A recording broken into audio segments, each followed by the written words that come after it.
just wanted to let you know what was going on. X obviously crashed a couple of times today, and it will not let me start the space. So what we're going to do is we're going to try to have Bridget open the space and see if she can get it open, because there are some open, and if it's just being an ass to me today, which I wouldn't be at all surprised. Okay, so let me go on here and see if I can find the space. I'm going to ask Bridget to send me the link. Send me link. And worst case scenario, I am going to do it from Rumble. And I don't know if probably won't be able to stream it over to X. So who knows? This is crazy. What I will have to do is, after we do the recording, I'll have to schedule it to play, airing it over to X, so anybody who is just on X and doesn't have access to Rumble will be able to see it. So we'll see how it all goes. Never a dull moment when you try to expose the CIA. So let me check here again to see if I can. Yeah, I can't find any. This is the screen I get. I don't know if you guys can see it. No. Oops, something went wrong. And then as soon as I put it up there to you so you guys can see it, it goes away. Craziness. So I can't find it because it won't show me the options. If I click on, yeah, right there, it says, oops, something went wrong. Spaces are not loading. So I can't get access to spaces at all. So let me go back to let Bridget know. Do you have access to spaces?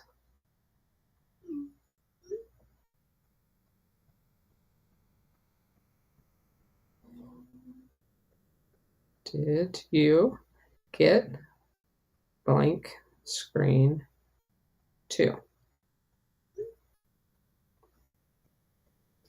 Not a big deal. I mean, we'll do it here, and then we can just stream it over there later.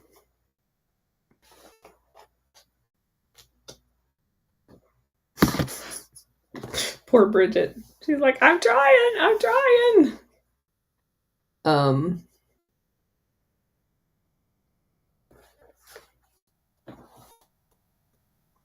All right.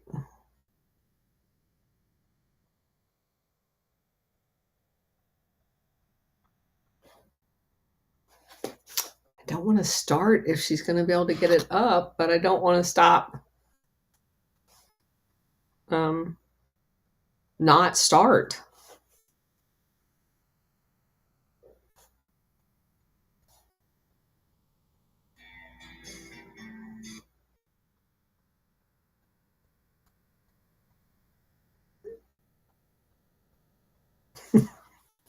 She's probably going, bitch, leave me alone. I'm trying to do this.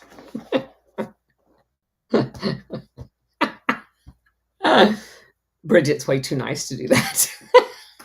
That would be me. All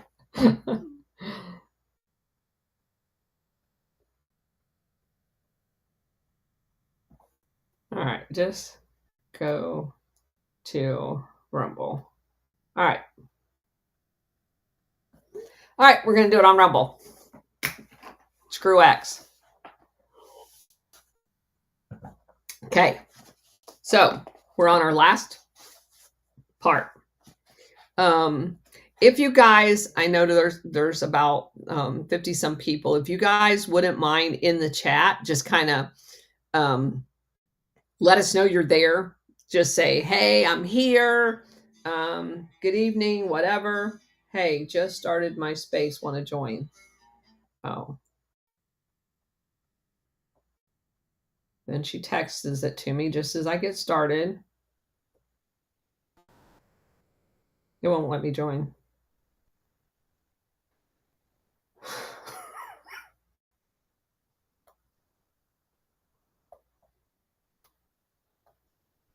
All right.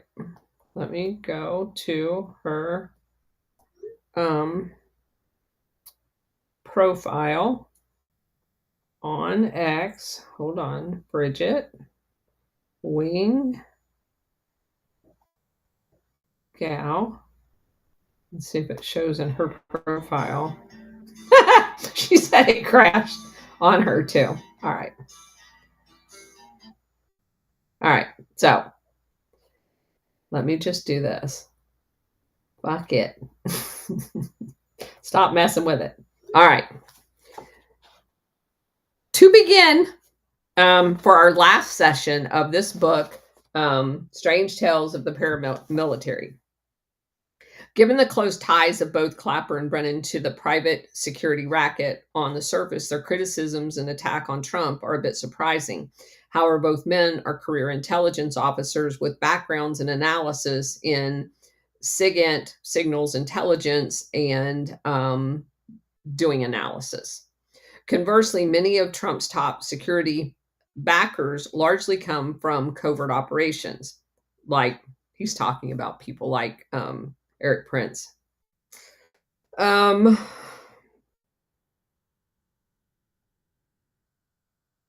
Prince is famously a former Navy SEAL, while people like General Flynn and General Boykin are veterans of JSOC assignments. Flynn directed intelligence for JSOC, while Boykin commanded it in the 1990s. Boykin has also been deputy director of special activities, which was housed within the National Clandestine Services for the CIA during the 1990s as well. While Prince has had many dealings with the CIA. Then there's people like General Keith Kellogg, who spent much of Trump's first term working in the National Security Council. Kellogg spent the bulk of his career at the 101st and 82nd Airborne Divisions in rapid response for special operations support. He does, however, have a background with U.S. Army Special Forces. After his first tour in Vietnam with the 101st Airborne, he took the Special Forces Officer Qualification course at Bragg and then returned to Vietnam, where he served as a Special Forces officer assisting the Cambodian Army. After returning from Vietnam, Kellogg was briefly detailed to the 10th Special Forces Group at Fort Devon and later commanded the Special Operations Command Europe, which is I guess it's the USOC command during the 90s. Hence, Kellogg was close to the special operations community too. And it's likely that intelligence veterans such as Clapper and Brennan traces back reform initiated by Donald Rumsfeld during Bush II's years. On the one hand, Rumsfeld pushed to create an intelligence czar within the Pentagon, a post that eventually became known as the Undersecretary for Intelligence. This proved to be an enormously powerful position because it was granted authority over all of the intelligence like the NSA, DIA, Geospatial, NRO, National Reconnaissance Office, blah, blah, blah. This move angered many people within the CIA because they like being able to do things shadowy and not have like a single belly button, because it allows them to play different angles, as Benjamin would say. Effectively, career military intelligence officers like Clapper were now under the thumb of a political appointment, while the Pentagon had a unified intelligence capacity that would then rival and compete for funds with the CIA, and might actually offer an intelligence assessment that was not approved by the CIA. Um, Rumsfeld wasn't done, though. The CIA had nearly a monopoly on covert operations, and special operation forces, most notably the Green Berets, were frequently used by the CIA. But Rumsfeld sought to effectively circumvent the CIA and stage its own independent covert operations through JSOC. It wasn't just that the CIA that Rumsfeld wanted to bypass. He wanted to bypass much of the hierarchy within the Pentagon itself. He envisioned JSOCs being a kind of global unit that sought to eliminate terrorists anywhere in the world under the command of him as a member of the National Security Council. So basically, remember how we were talking about the 4512-2 directive that says you could assassinate anybody as long as they were a communist, and then they added terrorists to that. He wanted to use that authority, have their own little military special forces under JSOC assassination team that they could go send to do anything, anywhere. And because they brainwash most military people to think that what they're doing is honestly in the best nature or in the best interest of the United States, that they would in fact then do it because they wouldn't be able to say no, because there's this not even legal, according to the CIA's own IG and legal opinion document called 4512-2, and it's been modified since then to be called something different, authority to do these assassinations. So I think they think that you have less resistance when you're dealing with military people than you would dealing with the CIA, although they seem overly interested in killing people too. So, but obviously they still kill people for the international syndicate. Not that Rumsfeld's not part of it. Okay. So the JSOC intelligence already had excellent SIGINT information from their own intelligence support activity known as the activity. That was like a nickname for it. What was needed was additional human intelligence, and Rumsfeld described that as the Pentagon basically having a near total dependence on CIA for human intelligence. So the DIA established an organization called the Strategic Support Branch, SSB, in 2002. That same year, the activity was transferred to JSOC. The SSB would work closely with the activity to provide real-time intelligence to Special Operation Forces. The SSB, Strategic Support Branch, consisted of clandestine teams of case officers, linguists, interrogators, and technical specialists who were deployed alongside Special Operation Forces to gather human on the ground. That sounds like deployable Gladio units. The SSB units would report directly to the SecDef and would operate under non-official cover. It sounds exactly like deployable Gladio cells. At times, this entailed using false names, nationalities, and false documents.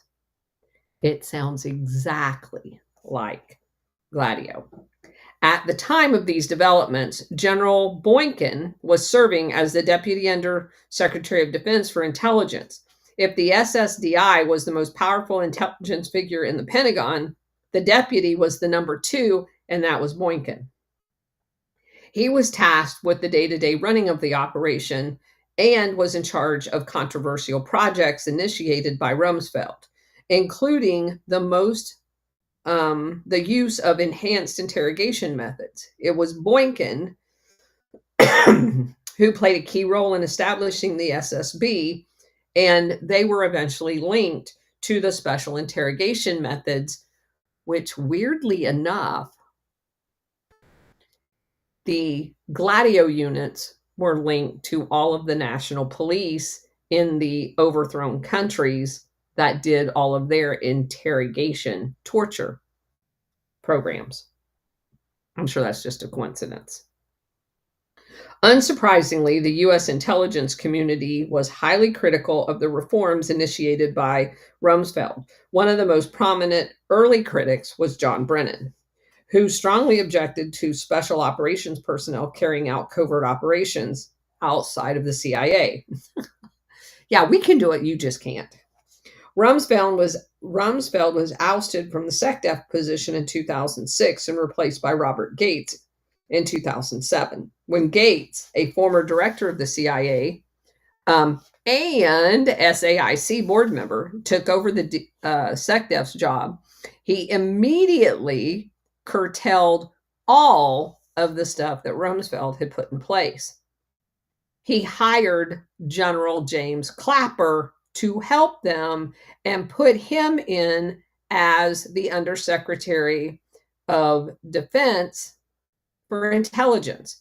This spurred Boykin's resignation as the deputy in May of 2007. Not long afterwards, Gate and Clapper ended much of the covert activities being conducted out of that office.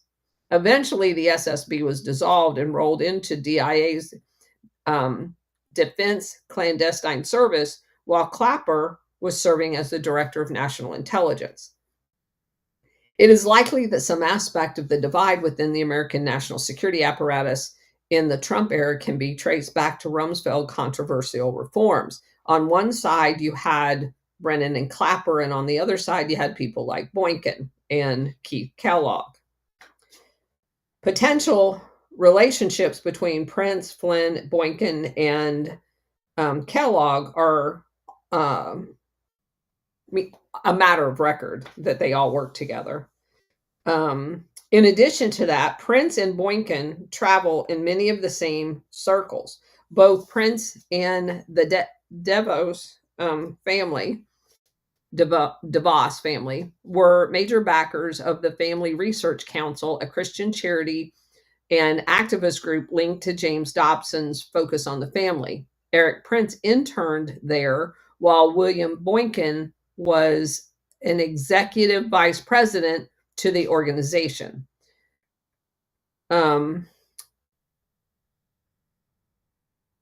During the time that Boykin was the Deputy Undersecretary of Defense, Flynn was part of the intelligence staff at JSOC.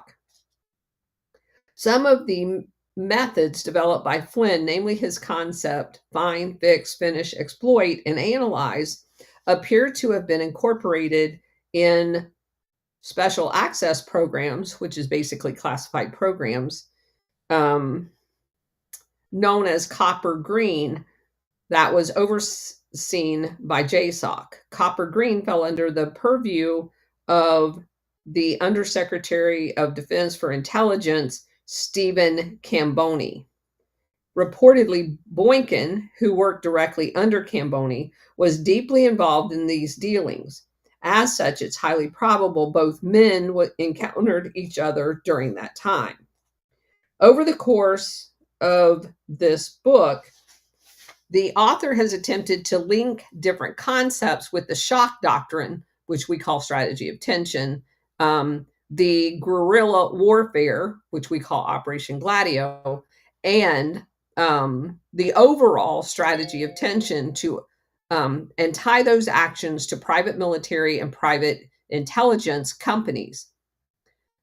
The thing that all three of these concepts have in common is a brutal application of trauma to reorientate society. In the case of shock doctrine, this is rather obvious. You commit a terrorist act, some type of national tragedy, and then you use guerrilla warfare revolutionary tactics to exploit it, and then use the strategy of tension components that are a product of both of those things to emphasize the use of traumatizing societies to reorientate them to where you want them to go. Guerrilla revolutionary tactics did not confine its efforts to just terror, however, but it also involves psyops that are commonly referred to as action physiolog some word. An objective of action and an objective of this technique was the intoxication of the masses, the poisoning of a collective mind. Clearly, SAIC and other private security concerns were deeply involved in operations leading up to the Second Iraq War. The strategy of tension sought to weaken a civilian government via terrorism committed by both sides of Saddam Hussein's government. The actions of various private military companies and private intelligence companies used the strategy of tension to seek to weaken and discredit that government. But rather than replacing them with a strong military dictatorship, it is the private security companies themselves who seek to fill the void. And while there may be some type of objective to this, most actors are likely operating out of purely monetary motivations. This is a far cry from the Italian fascist of the later half century. And I disagree with that assessment completely. They're not operating, the actual private military is operating to make money, but they are a piece of the international syndicates overall. And in the case of Iraq, it was to control the oil. And we know what Syria is. It's about the pipeline they want to finish. They want boots on the ground in Syria, and they want to be able to control Syria. So there is a known objective in each of these situations. So then he asked, how then were these concepts transmitted to contemporary America? To answer that question, we must first look at the Vietnam-era counterinsurgency effort known as the Phoenix Program. I told you so. Phoenix was not officially launched until 1967, but its origins go back to 1963. During the early years, an infrastructure was built up by the CIA and Special Forces and certain South Vietnamese agencies. When Phoenix was launched in 1967, it sought to centralize various counterinsurgency, which were actually insurgency, programs then active in the country. Phoenix used the techniques of terror, assassination, kidnapping, and torture to bring danger and death to the Viet Cong functionaries themselves. And that's a quote from a CIA station chief. And you are seeing this play out in Syria right now. The terror, the kidnappings, and the torture that is being displayed right now in Syria is the exact same thing happened in Vietnam. You overthrow the government and then you terrorize the population so that they stop resisting and you can control them.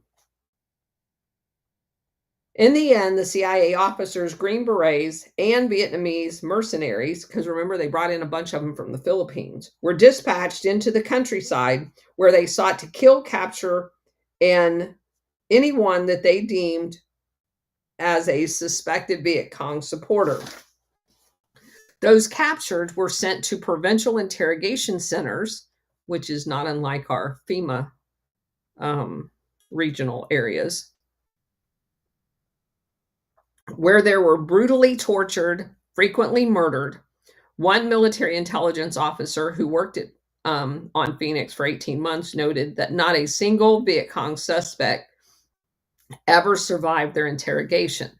This is hardly surprising considering the interrogation and the techniques included rape, sometimes using eels, snakes, hard objects, electrical shock rendering the wires to genital areas, water treatment, which was waterboarding, the use of dogs to attack the prisoners and inserting rods into people's ear canals, like literally until they died. Phoenix was every bit as brutal as it sounds. In 1971, future CIA Director William Colby acknowledged that since 1968, over 2,000 Viet Cong were murdered using that program.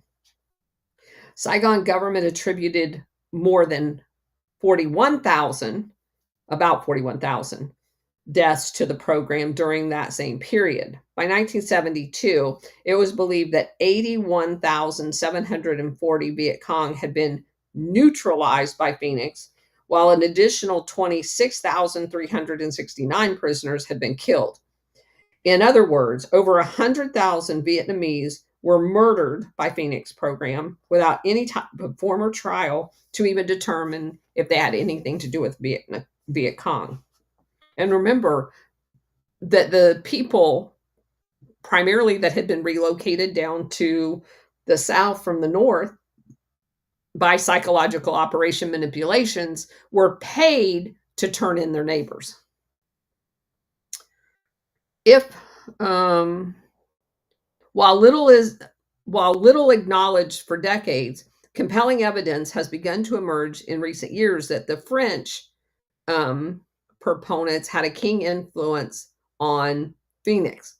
In 1961, then Colonel Paul Azazeres, who had recently put the guerrilla revolutionary concepts into practice in Algeria, which we've talked about a lot, began teaching the Special Warfare Center at Fort Bragg. So, hey, hold on a second. So, Colonel Paul Azazeres was part of Otto Skorzeny's massacre in Algeria to keep it a slave colony for the French military. The U.S. military hires that man after he slaughters tens of thousands of Algerians against his own country. So keep that in mind. So the French government wants to grant Algeria its freedom. These French forces are opposing the French government. They're treasonous traitors. They go down to Algeria and they fight on behalf of keeping Algeria a French colony and enslaving the Algerians against their own governments. And then Fort Bragg hires this guy to come teach the people going through Fort Bragg to do it. And then they go to Vietnam and do the same thing. Just want to make sure you guys are tracking. He introduced the students at the school at Fort Bragg, the Special Warfare Center, to the writings of Roger Trinquier, Trinquier, who was another guerrilla revolutionary proponent. Reportedly, the concepts of both men influenced Green Berets that would deploy to Vietnam. Trinquier himself was enlisted to train U.S. commandos during the early 50s while lecturing at Fort Bragg during the early 60s, while also working for none other than the Rand Corporation. The Rand Corporation was founded in 1948, obviously in conjunction with Operation Gladio, and became a quote-unquote think tank. For decades, it had played a leading role in formulating U.S. counterinsurgency practices, which are actual insurgent tactics, and was instrumental in importing this revolutionary thought process into the United States. More importantly, many of the CIA officers who would play a crucial role in Phoenix had been influenced by these tactics. There was Evan Parker Jr., who oversaw the Intelligence Coordination and Exploitation Center, which was an operating committee that directly managed Phoenix.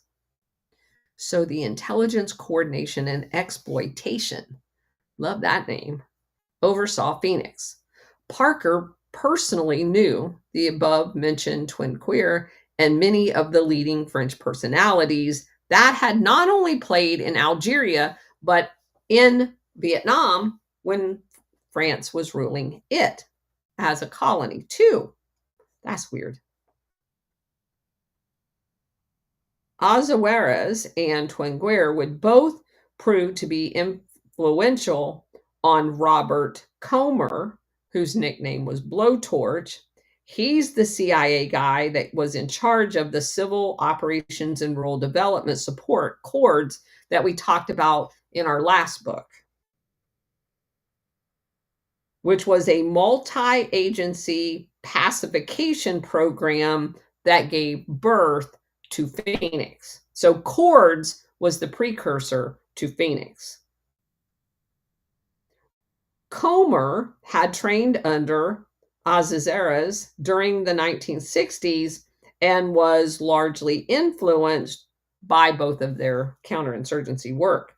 It was the French military officer who had not served in Vietnam that would have the most influence on Phoenix, and his name was David Galula, Galula. He was a French-born Jewish man in Tanzania who became obsessed with Mao's theory during his time serving as the French military attaché in China. Now, of course, this would have been on Chiang Kai-shek's side of China, but he was fascinated with how Mao was executing the war. By the time of the Algerian conflict, Galula would be at the forefront of putting the revolutionary concepts into practice. During the mid-60s, he wrote 2 works. One was called The Pacification of Algeria, and the other one was called Counterinsurgency Warfare, Theory and Practice. That would prove to be highly influential in American counterinsurgency circles at Fort Bragg and the CIA. At least one CIA officer deeply involved in Phoenix was influenced by this guy. That would be Nelson Brickham, Brickham, who is generally credited with creating the infrastructure of Phoenix. Reportedly, Brickham was a staunch believer in Galula's theory. In addition, Brickham had known Comer since the 1950s, and both men had very similar visions of counterinsurgency. Both Galula and Phoenix would prove to be enormously influential on how U.S. operated in Iraq and Afghanistan. In 2006, the U.S. Army published a new counterinsurgency field manual, FM 3-24. One of its authors was none other than General David Petraeus, who obviously had been the commander of CENTCOM and the CIA director. Petraeus was a major proponent of covert operations by special forces and was an advocate of the strategy of tension concept.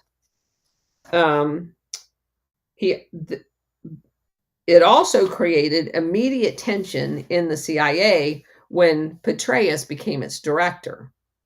Indeed, Petraeus' sudden ouster of the CIA after a little over a year was linked to a turf war between JSOC and the CIA, which traces back to Rumsfeld's reform of the national security apparatus.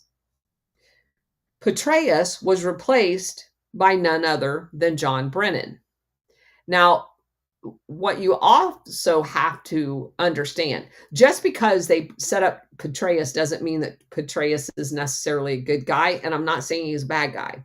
What I am saying is that everything about the Petraeus scandal of him supposedly having the affair with the author of the book that was being done, everything about that story has everything. It looks exactly like the Monica Lewinsky book, story.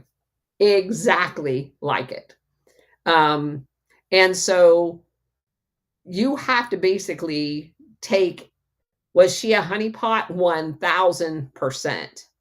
Um, I'm not justifying what he did, but it was so obvious that he was set up at the time that was happening. And this gives you context on why it may have happened, which I found really interesting. As for Galula, the authors of the original Field Manual 324 noted, quote, of the many books that were influential in the writing of Field Manual 324, perhaps none other than David Galula's counterinsurgency warfare, unquote. So they're basically saying the entire thing is based on this guy's work.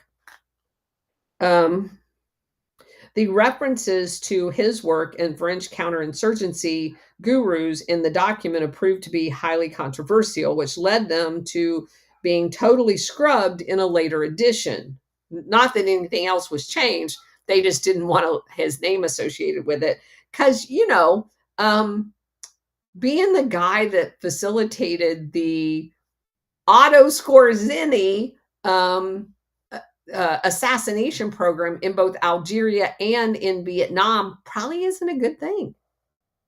But they bragged about it because they thought it was a good thing.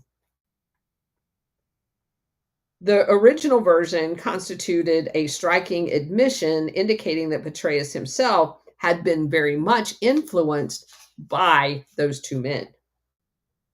Given that Petraeus is possibly the most prestigious military officer of his era, this strongly indicates that the revolutionary concepts were still warmly embraced within the inner circle that he inhabited.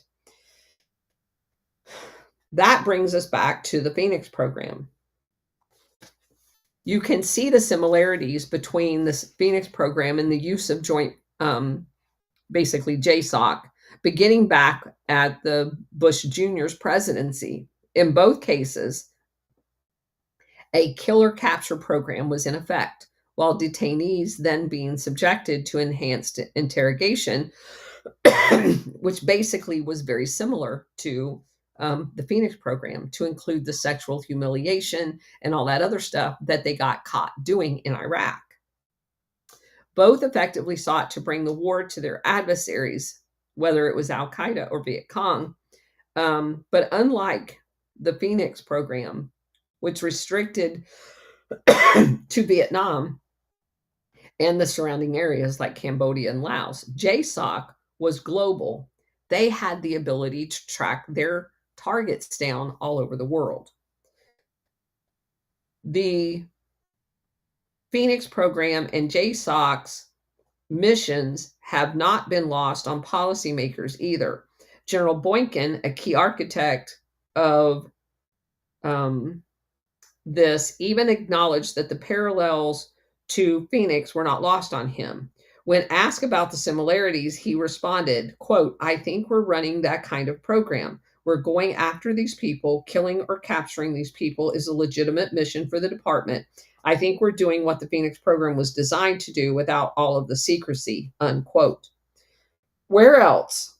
Elsewhere, the Phoenix program had been described as the grandfather of the JSOC approach to war, and Boykin just so happened to be the man Rumsfeld placed in charge of hunting down high-value targets. As such, this Phoenix program is much like the Boykin legacy.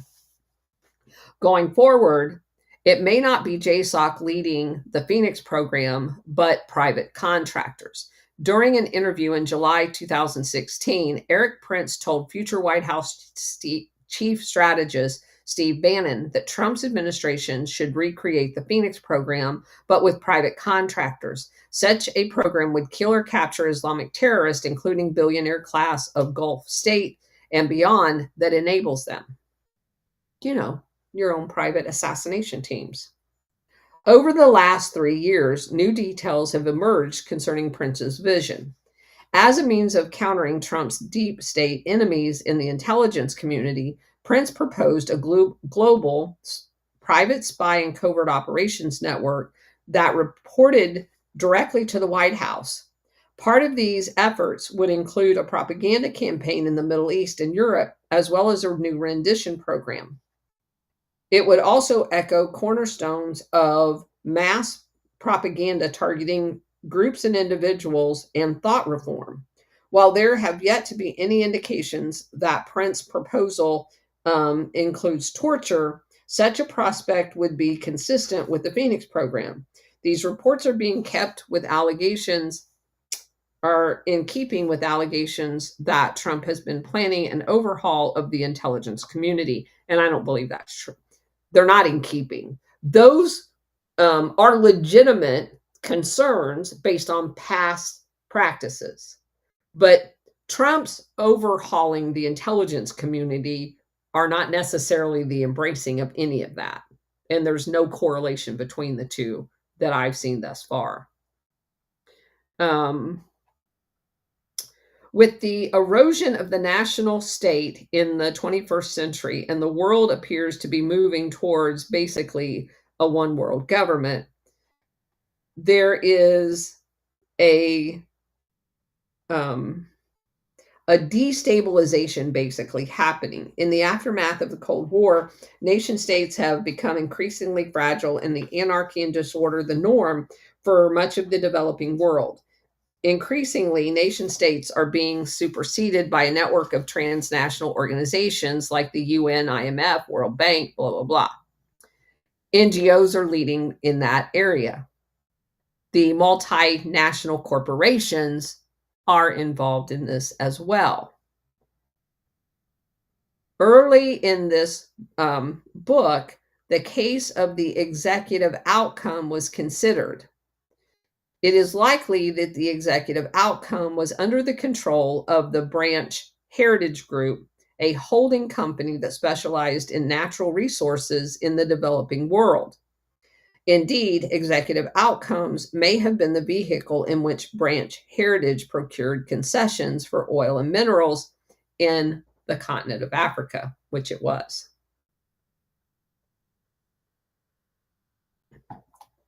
The executive outcome branch heritage model appears to be one increasingly embraced by multinationals. As was noted, major private militaries such as Constellus and DynCorp are now controlled by private equity firms like Apollo Management and Cerberus Capital. So basically, it looks like we're going back to the model that we started with, where you have the East and West Indies companies with their own private armies and their own private intelligence. That's kind of, we're going back to that model. That's what it looks like. That's what they intended. As we have seen over the course of this dialogue, they've been engaging in campaigns of terror designed to create destabilization globally, to create a greater demand for the private military and the private intelligence companies. Techniques such as the shock doctrine and strategy of tension are being employed to do it. Examples like SAIC indicates this has not always been the case, and it is likely going forward that more such operations will be waged domestically as private military and private intelligence battle for greater control of the defense budgets. In this context, Russiagate may be seen as an opening salvo on domestic operations. As was noted earlier, many of the allegations concerning Trump-Russia collusion originated from a private intelligence company known as Fusion GPS and was later pimped by the U.S. intelligence official John Brennan and James Clapper, both of whom have ties to private security rackets. On the other hand, Trump's backer, Eric Prince and Steven Weinberg, may be creating infrastructure for a private Phoenix program that the author thinks would be loyal to Trump. But what they could be doing, in effect, is countering what they know already exists to undo it all. Just throwing that out there. Could some type of Phoenix program be initiated in the US by various private military and intelligence? I think it already is, and I don't think it's being done by them. I think that's the whole point of 9/11 was to create FEMA and have them set up all of those FEMA camps.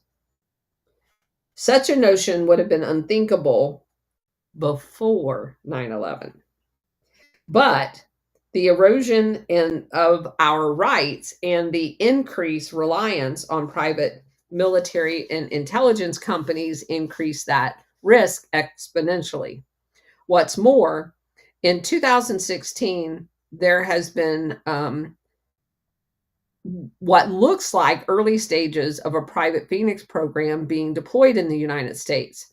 During that year, the private military company Tiger Swan was hired by a natural gas company called Energy Transfer Partners to counter activists protesting the Dakota Access Pipeline. Tiger Swan had been established during the prior decade by Colonel James Reese, a former operator of the Delta Force, one of the key components of JSOC. Tiger Swan soon deployed military-style counterinsurgency techniques to the protesters that included keeping lists of activists, tracking them, infiltrating spies into their camps, and general harassment. Tiger Swan documents referred to the protesters as ideologically driven insurgencies with a strong religious component that the company likened to a jihadist insurgency model. Even after protesters dispersed, Tiger Swan continued to track them. Clearly, this raises some truly disturbing prospects. Most notably, the prospects of the revolutionary guerrilla warfare tactics that had been used in Afghanistan and Iraq and was now being used inside the United States by people who had been in the military and trained to do this with the CIA, who get out and form their own private military and intelligence companies. The global war on terror had created a revival for these guerrilla revolutionary tactics. Virtually every major officer who revolted against Charles de Gaulle back in the day, in the 60s, which is where these guys who wrote this doctrine came from, later joined the OAS, which was Otto Skorzny's Operation Gladio people, and OAS is the people that came into Dallas on November 22nd, 1963. They attempted to apply counterinsurgency methods that they had developed in Algeria and unleashed their own domestic terror by trying to assassinate Charles de Gaulle over 20 times. This is especially relevant in contemporary America, especially since you just had two people try to assassinate President Trump, one of which spent a lot of time in Ukraine. So, the growing divide since Bush Jr.'s years with the special operators and intelligence officers linked to covert operations on one hand, and the intelligence community and the Pentagon hierarchy on another, gives a kind of like a history lesson, if you will, back to the days of what was going on in France when NATO was set up there, and they eventually move on to try to assassinate Charles de Gaulle, and NATO gets kicked out of Paris. So when the revolt against de Gaulle broke out, it was spearheaded by PSYOPs officers and French paratroopers from the 11th Shock group and many within the Foreign Legion. Something similar appears to be happening in the United States, but it is increasingly being driven by private entities rather than official national security apparatus. I disagree with that. We saw McMaster, Jones, and many of the military officers turn against Trump. So I think it's exactly the same thing. Many private actors appear to be attempting to replace the national security apparatus with a private version of that.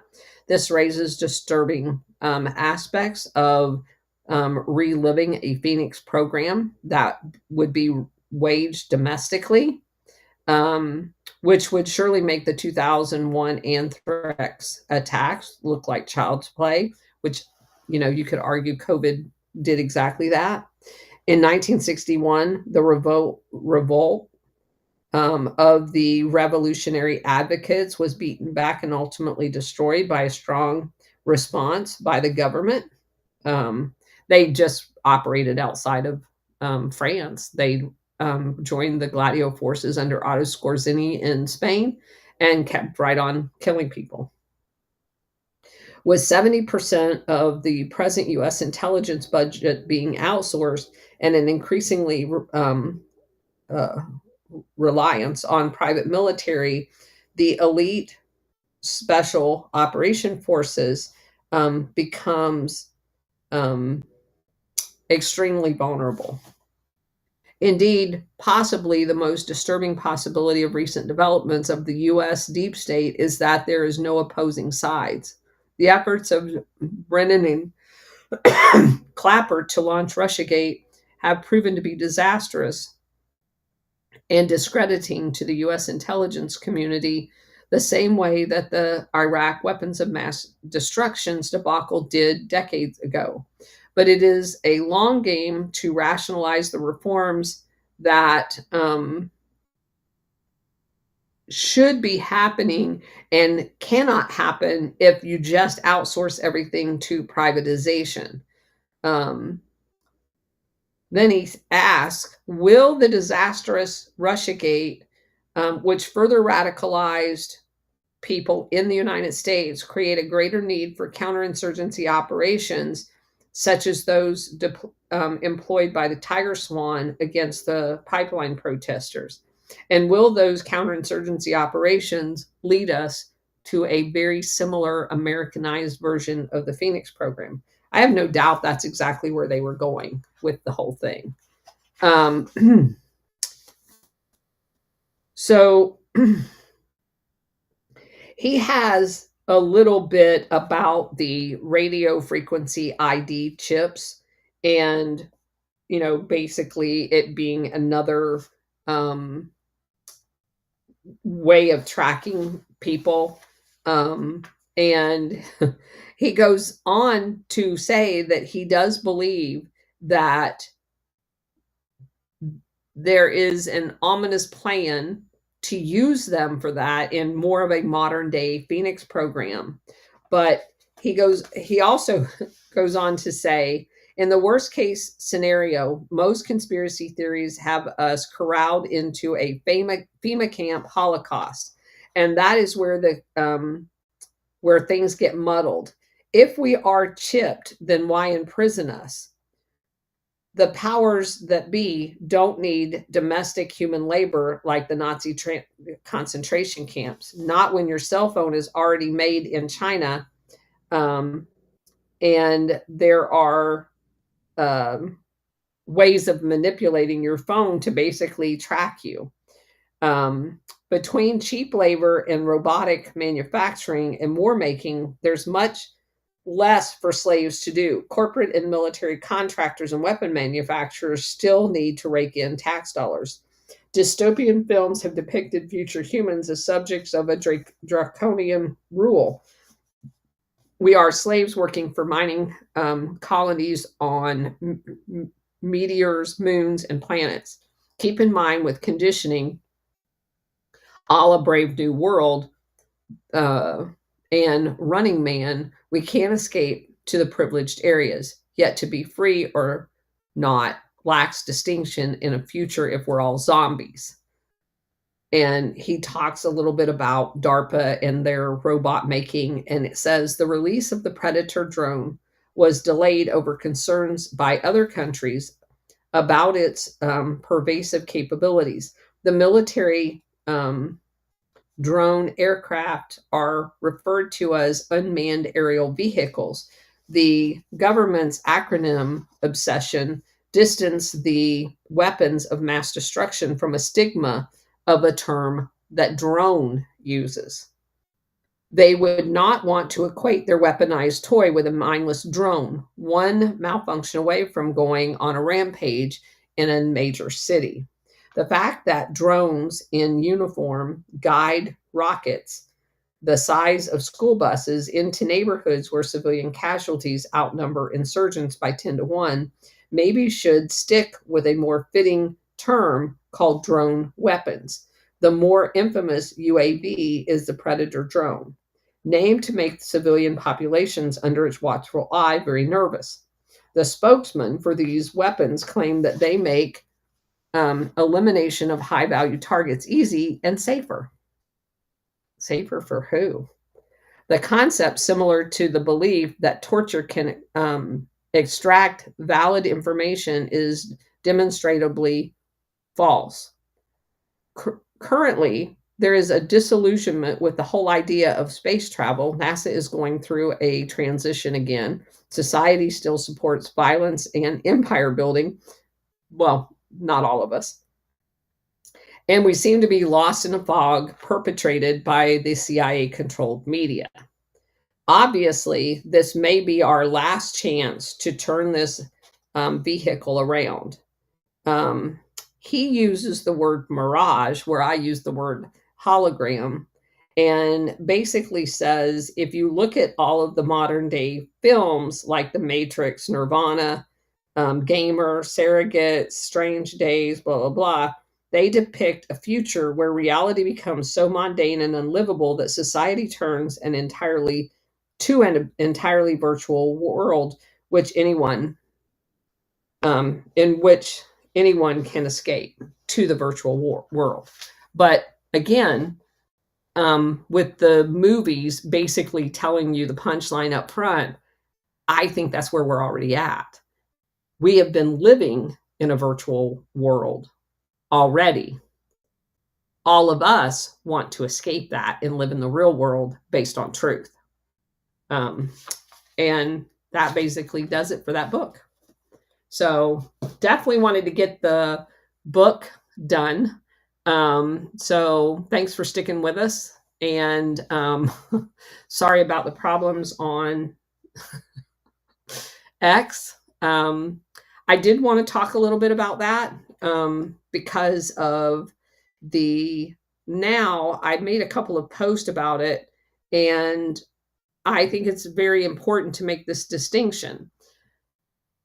Thanks to Elon owning X, Elon can come out and say that the attack on X was traced back to Ukraine.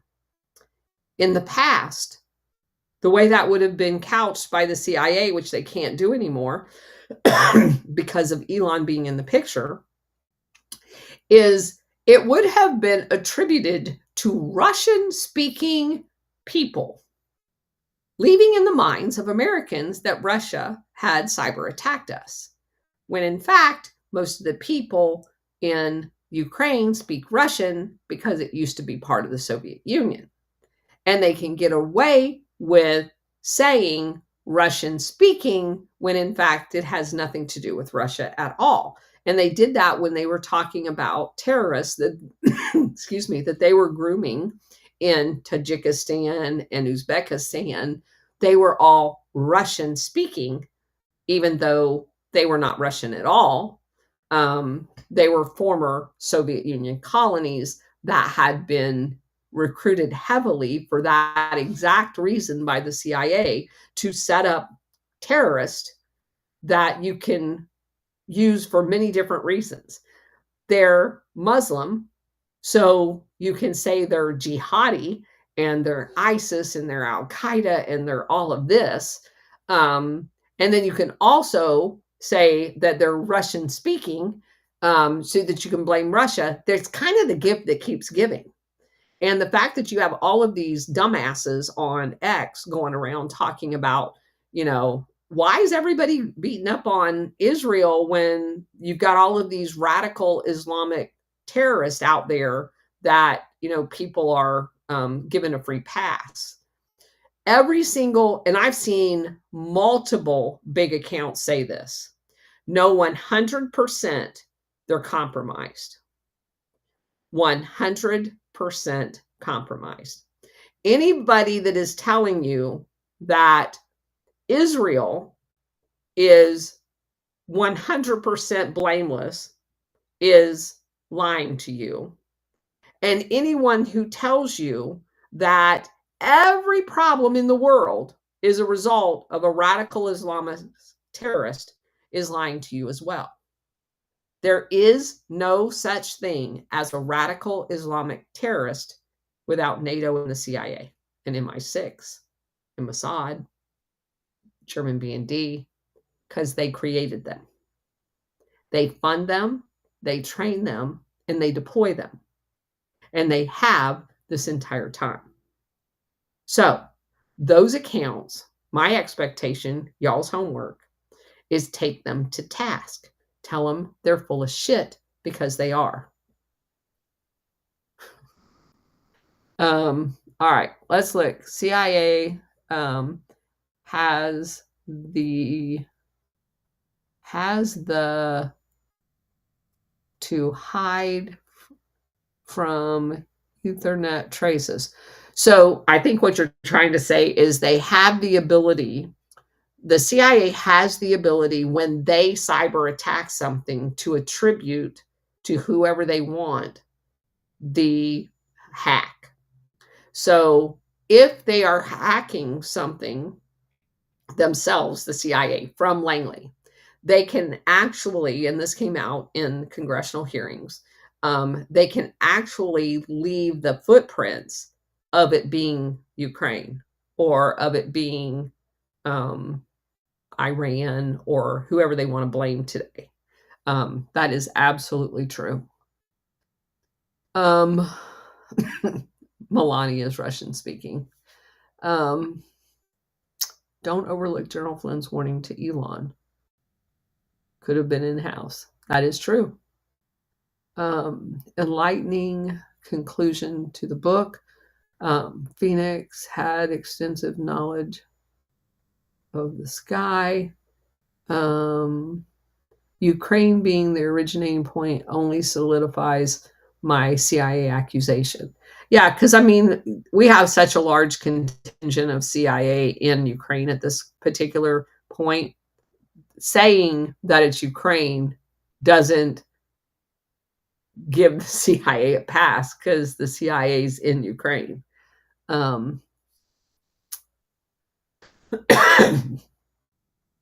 Yeah, the fusion centers. Thank you, Mayor. Mayor Sarge is always there for me. The fusion centers is the CORDS equivalent of the Phoenix program. Absolutely. Let's see.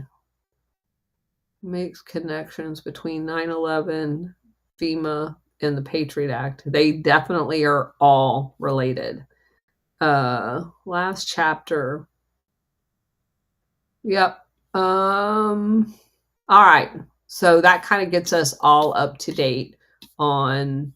Don't forget to hit the thumbs up. If you guys are on Rumble, please follow our channel and give us a thumbs up. Those are the 2 requirements for your homework that I ask each and every one of you do every day because it definitely helps the number algorithms at Rumble.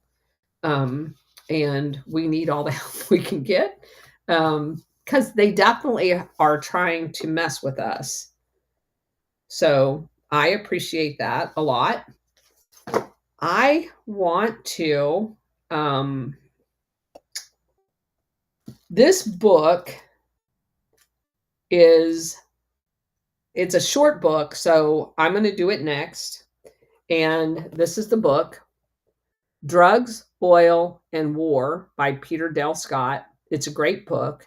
It basically brings full circle the Operation Gladio kind of wagon wheel concept that I came up with a long time ago.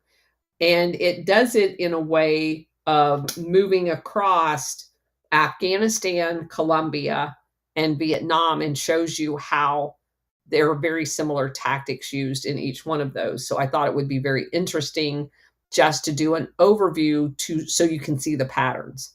And once you understand once you understand this, you will see the pattern that happened in Syria. And not that we don't know already, but again, it allows you to see what's happening in real time by going back and looking at these patterns. So that's the book that we're going to do next. And I hope you guys stick with us in doing that. And I hope they get X fixed, because I like talking to you guys at the end of the show. You guys' insight, questions, and everything else is vital to this whole process. So I really, really, really like being on X for that reason. All right. Let's see. Interesting about the Phoenix program, when you find out what the Phoenix is and why they replaced the Phoenix on the dollar bill. So yeah, the Phoenix obviously is kind of what we're watching happen in real time here with the burning down to build back, right? Build back better. And keep in mind, in this life cycle fulfillment, all of these people own insurance companies. And so they burn everything down and use the things that in multiple different ways. A lot of these people have bought places in there. They use insurance fraud as one of the ways that they make money. They buy property in the aftermath after, like in the case with FEMA, they were rigging how much people were able to get through that process. And they would condemn their house to the point where insurance isn't going to be able to be enough to replace it. Then they would come in on a fire sale and buy the property up so they could build back better. Whether it was the mining in North Carolina, the real estate out in California, now in the Hamptons, you just see it happening over and over again. So that is very, very true. Okay. So your coffee cups. All right. Mega Sarge. Love it. All right. Here's the coffee cups. They're on the website now. Operation Gladio, both sides. Thank you for the reminder. My daughter will love you. And so anyway, buy your coffee cups. They're here. I have boxes of them. And we need to get them out in people's hands. Take them to work. Get people to ask you what Operation Gladio is. And Bridget, if you would not mind taking the screenshot of my card. We have, Bridget did an excellent job of our business card, and so that people can just, whatever that UPC code or whatever the little code is, that you can like take a picture of, and it takes you to a link so that you guys can have those in your wallet or whatever. And anybody that buys a coffee mug, we're going to put one of those cards in so you could take it to work and have people just scan it. You want to know what Operation Gladio is? Here, scan this and go look. It'll make it easier for everybody. All right. Take care, everybody. And we will be back. QR codes, Donnie Vision. Love you. Thank you. And we will start our new book tomorrow. Thanks for being here. Take care.